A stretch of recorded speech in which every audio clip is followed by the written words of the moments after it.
Hey everybody, how are y'all? Hope you're well. Whew. So that's us back off our best UK tour yet, and it was. So we just want to thank everybody for coming to see us, and for all the venues coming that booked us. We're very grateful, and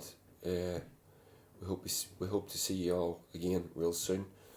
We got back on Monday morning, but I got back here about sort of midday, back at the house, after I got the van dropped off at the hire company and all that sort of stuff. And what day is it today? Wednesday? Yeah. So, yeah. And then, so just had a couple of days to decompress and get energy back. When we finished, a lot of you will know, we finished the gig, or we finished the tour with our last gig in Brighton on the Sunday the 18th there, St. Patrick's Day. And when we then hit the road up to Glasgow to drop Audrey Extraordinary back at home. We figured out that was the best way to get her home, because she was talking about getting a train from Brighton up to London, and then London to she's got to do all these changes and all this stuff, and we just sort of, it was Chris figured it out that it literally took us an hour out of our way, and we had plenty of time because the gig in Brighton was in the afternoon. We had to be out of the room by 5 o'clock, which was great. Worked out brilliant. So hopefully, when we do more tours, we do the next UK tour, we'll be able to get the same arrangement, and then we'll be able to get Audrey home in one piece, which is great. Yeah. What else? Yeah. So the tour was the best attended tour we've ever done in the UK. All the gigs were great. There were a few sellouts. Brighton sold out. London sold out. Maybe one or two others. We got to do so many great things. First, we got to play the Hope and Anchor in London, which was a famous venue. Famous for gigs. The Sex Pistols played there. Stranglers have played there. Loads of bands. Actually, the list is extensive. The history of the venue is all around the walls. You can see it on the walls and posters and flyers and things that have been framed. It's great to see.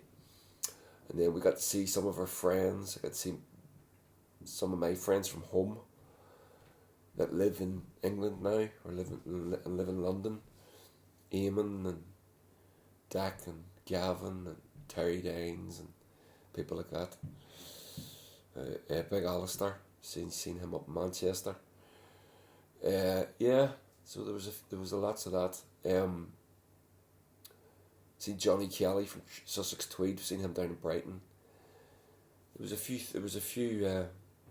We don't really get the opportunity to hang out and talk much, because we're working. We don't have a roadie. We gotta break the gear down and get it loaded and on to the next place. So it's hustle, and so it's one thing we would like to do more.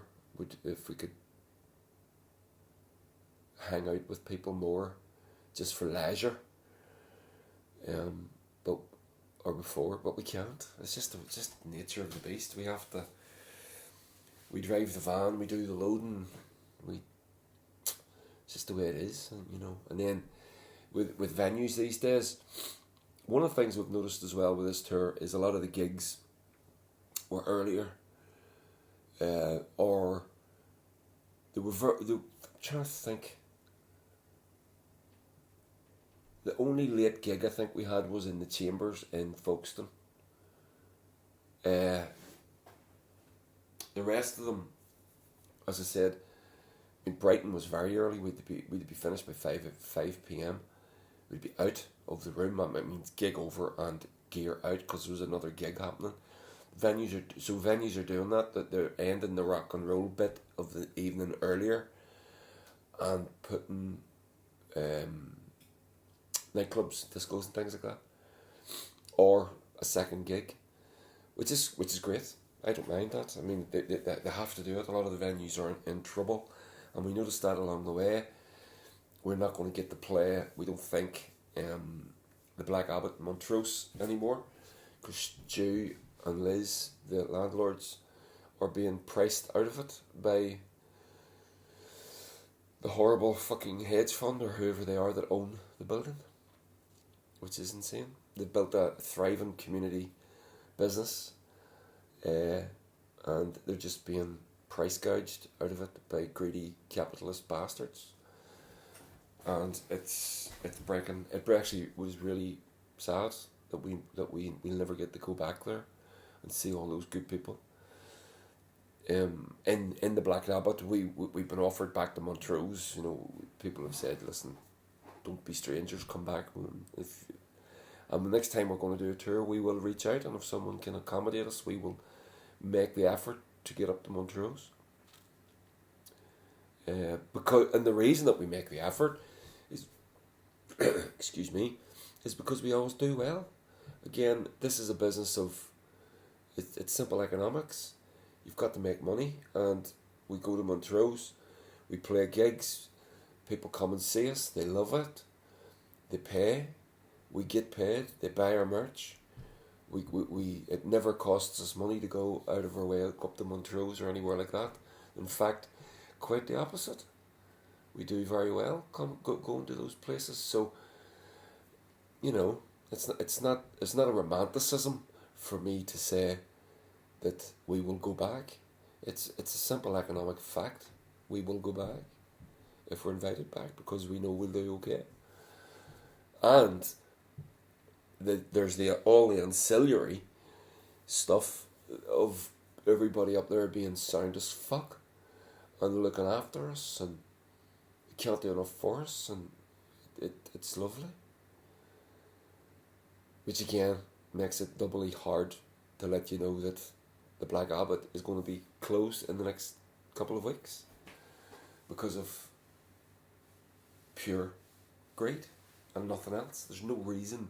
There's no other reason than that. And then another venue that we may not get to go back to is the Chambers in Folkestone, although that's a bit fluid at the minute. We don't know. Chris and Liz have the building up, the business up for sale, and but they were telling us that there might be some light at the end of the tunnel that might enable them to continue. And again, it would be another great loss for us personally as touring musicians.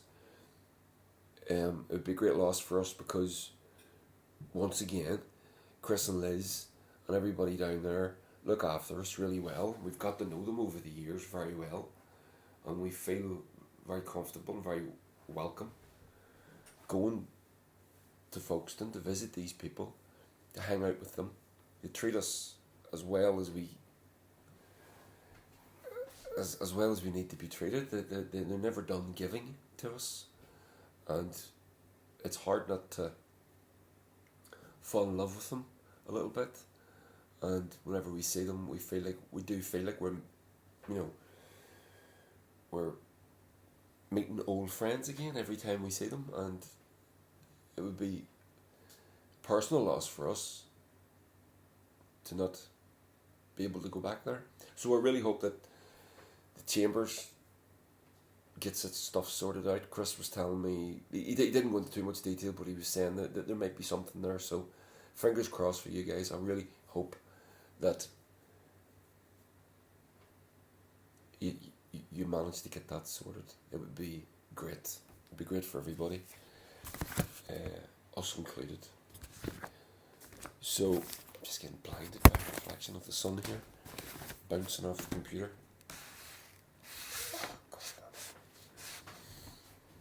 And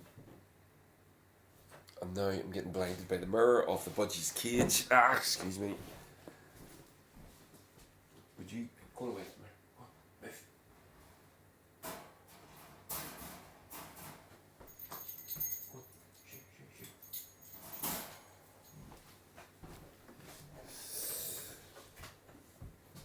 No, straight back. Just look at her, looking at me. What the hell happened there? I just need you to move.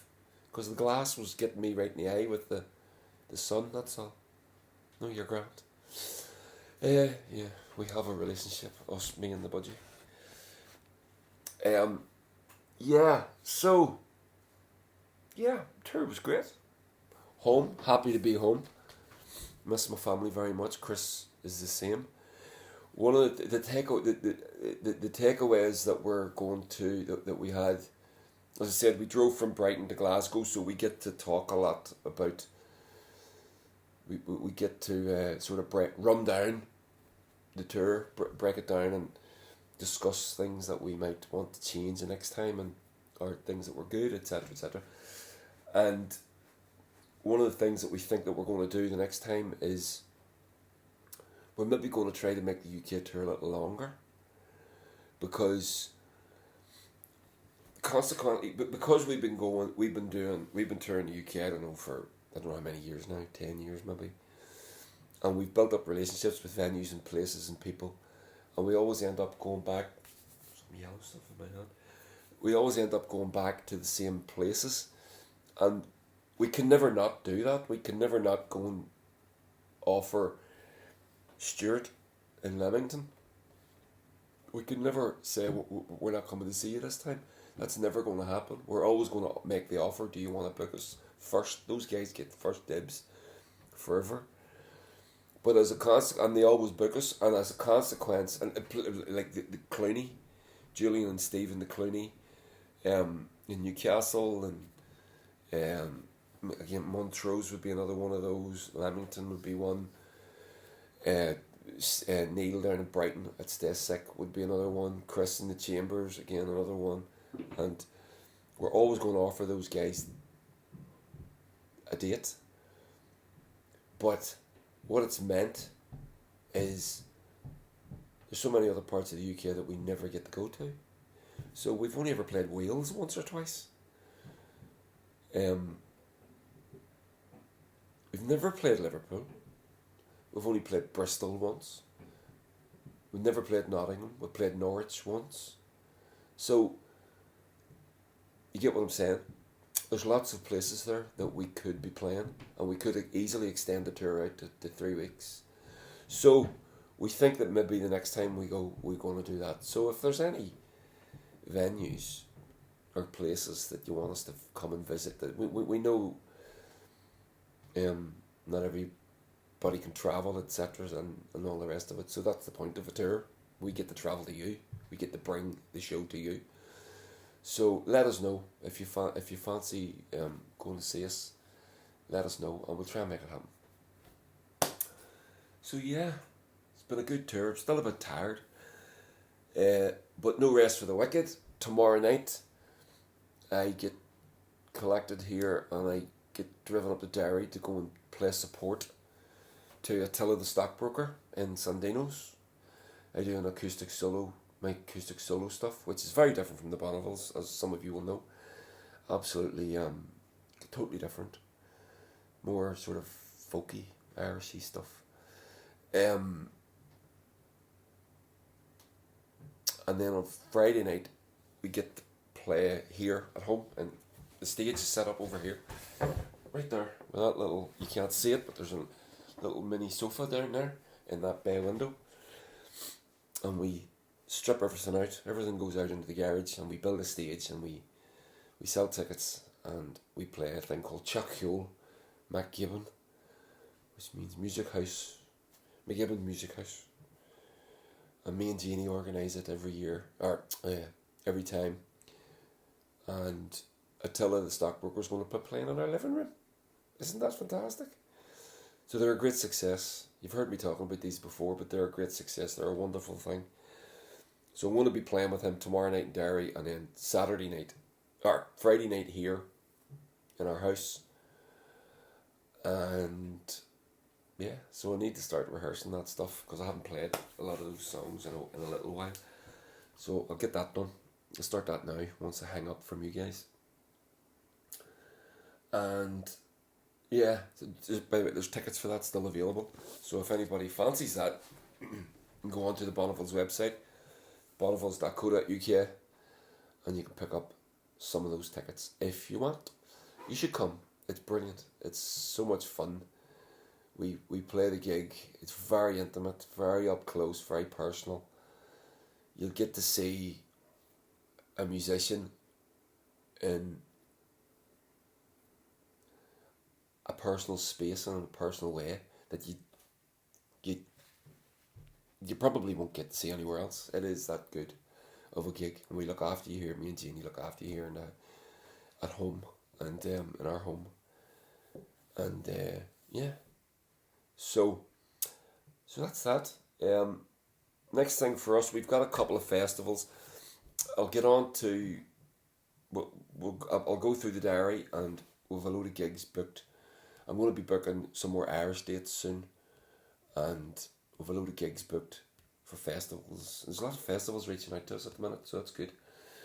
So whenever we have a better grasp on what's going on there, we will let you all know. So yeah, so that's us. We're done. Again, thank you all for coming to see us. Thank you all so much to the venues and the bookers for booking us. Thank you so much to our brothers Mudlow, who played all but one of the dates with us as tour support, and those of you that know them and or that seen them know that it's more or less a double headliner sort of a thing. The guys are fucking amazing. They're our best friends, and we love them very much. And we got to play some music together, so more about that later. Might be something happening there. So sworn to secrecy. I'm not gonna spill the beans, but yeah, it's very exciting. So yeah. Oh, that was the thing as well. Thank you to Rob up in the Duck and Drake in Leeds. One of the other venues that we will always reach out to, by the way, is the Duck and Drake in Leeds. If we can, they always look after us so well. He gave me this book, which is Mark Lanigan's Devil in a Coma, which is a memoir that he wrote when he was more or less dying. He died in County Kerry. So it's Mark Lanigan from Screaming Trees, Queens of Stone Age, Mark Lanigan himself, his own solo stuff. Someone had given this book, and he had already read it, and he already owned it, so he gave it to me, and it's fantastic. Bleak as fuck, but if you haven't read that, it's good, and it's a quick read too. So if you're not into big books, big weighty tomes, you'll fly through this. It's a quick read, and it's him explain. We know that he died because of complications from COVID and all that. So yeah, you should read it. It's good. I always like to recommend something cultural at the end of these things. So go for that. Couldn't recommend it anymore. Devil in a Coma, Mark Lanigan, by one of the greats, the greatest of all time. So there we go. All done. Again, thanks everybody. Thanks for coming to see us. Thank you to the venues, and all the support you guys online give us whenever we put these videos up and whenever we post photographs and stuff. When you engage with us, we kind of need that. It's good. Makes it purposeful. If there's no engagement, you kind of fight. Even though maybe a lot of people see it, but if there's no engagement, it makes you feel like you're wasting your time. And you engage with us, so we don't feel like we're wasting our time. So that's good. So yeah. So there we go. Thanks everybody, and talk real soon. Carmelo Yagat.